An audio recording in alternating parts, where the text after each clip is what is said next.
Welcome back, another episode. There's usually one episode in a TV season that serves mostly as the finishing touch to the overall plot.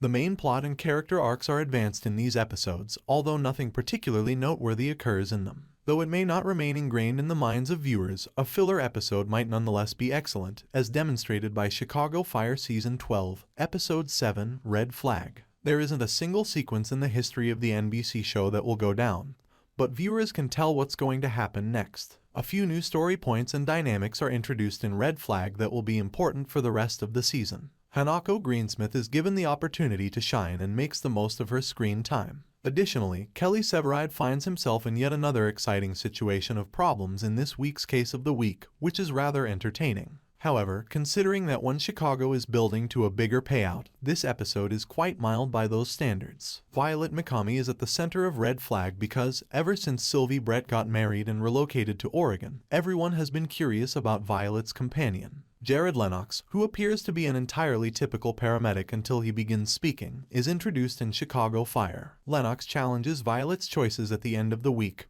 and the rest of the show goes over each one of them. Is he truly getting more say since his previous paramedic in charge allowed it? Is he a misogynist who finds it difficult to obey a woman? Or is he, undercover, a villain? Hanako Greensmith's portrayal of Violet drives the plot. It's remarkable to see how far the character has come from being a guest star a few seasons prior to taking on the role of Chicago Fire's regular paramedic. Greensmith does a great job of capturing Violet's frustration, although occasionally the writing becomes clunky in an attempt to mislead the viewer about Lennox's genuine motivations. Because Lennox's previous pick was a guy, for instance, Violet and Stella Kid's theory that he might be sexist seems like a great leap to make. Another possibility is that he's just a jerk, which turns out to be the case. Lennox can be thought of as the Chicago Fire's Frank Grimes. He's not totally wrong when he says that Firehouse 51 doesn't seem to be following its own set of rules. 51 has always operated independently, which has led to many disagreements with other department employees. Lennox's handling of the matter is problematic since he chooses to register complaints, among them one against Violet, after only one shift at work. Additionally, it poses a challenge for the show because viewers have already witnessed 51 defending itself on screen. What will be different this time? If nothing else, though, this will give Greensmith more screen time, and Wessam Quiche, for however long he is on the show, is a very decent addition. Chicago Fire viewers will also be familiar with Kelly Severide's role as an action hero. The beloved character played by Taylor Kinney frequently finds himself in dangerous situations, whether he's defending someone else or himself. In Red Flag, he takes on the role of guardian for a young woman named Maya after discovering that she was harboring funds for the violent group GK13, which is connected to the money discovered at the fire scene. Naturally, the villains want their money back, and Severide makes every effort to protect Maya throughout the entire episode.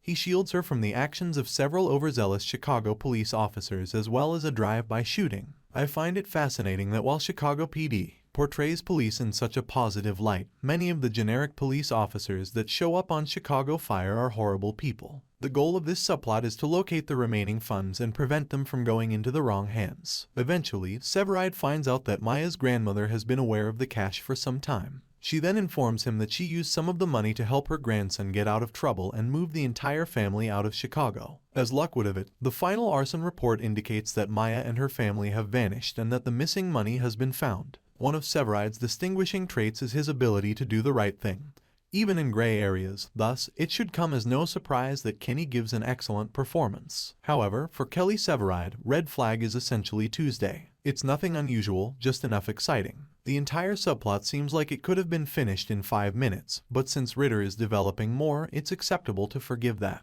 Ritter needs something to do since Alberto Rosen's character, Blake Gallo, has left the show, and Violet's plot is now centered on her promotion and her new partner, whoever that may be. He's a really promising character who is underappreciated. Red Flag prepares him for a novel experience. The episode is still worthwhile to see because of this. No matter how surprised Violet is when Bowden tells her about Lennox's numerous complaints, there are no shocks in the story. However, as season 12 goes on, some of these points will undoubtedly develop into bigger things. All the show needed was one episode to set the scene. For more, subscribe.